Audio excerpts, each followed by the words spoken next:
ప్రభువైన యేసుక్రీస్తు నామములో అందరికీ శుభాభివందనాలు. ఈరోజు దేవుని వాక్యము కీర్తన గ్రంథం 37వ అధ్యాయము 39వ వచనము. యెహోవాయే నీతిమంతులకు రక్షణ ఆధారము, బాధ కలుగునప్పుడు ఆయనే వారికి ఆశ్రయ దుర్గము.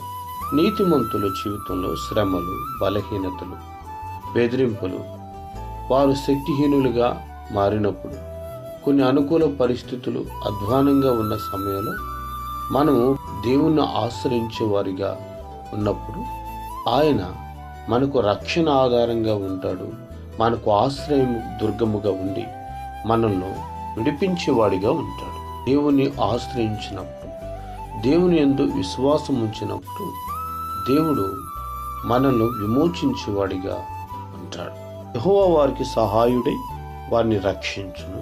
వారు యెహోవా శరణుజొచ్చి ఉన్నారు గనుక ఆయన భక్తిహీనుల చేతుల నుండి వారిని రక్షించును.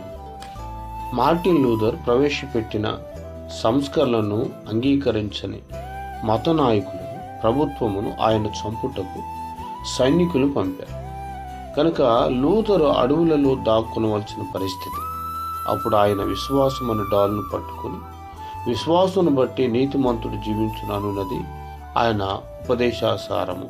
ఒక దినము అడవిలో నుండగా 5 సైనికులు బృందరము కనిపెట్టి ఆయన్ని సమీపించింది. ఆయన ఏమాత్రం కలవరము చెందక వారితో మాట్లాడసాగినప్పుడు వారు వచ్చి ఎందు నిమిత్తము వచ్చిరో మరచి ఎక్కువ సమయం మాట్లాడి ప్రశాంతంగా తిరిగి వెళ్ళిరి. యెహోవా నీతిమంతులను రక్షిస్తాడు, ఎందుకనగా వారు ఆయనను ఆశ్రయిస్తారు గనుక. ప్రతికూల పరిస్థితుల్లో కూడా ఆయన మీద ఆధారపడి జీవించినప్పుడు వారికి సహాయకుడై రక్షించి భక్తిహీనుల చేతుల నుండి ఆయన విడిపించేవాడిగా ఉంటాడు. ప్రేమ నమ్మకం కలిగిన తండ్రి, వందనాలు ప్రభా.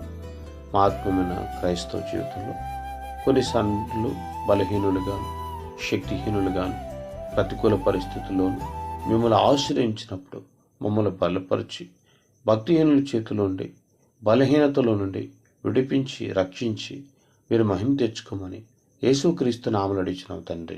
ఆమేన్.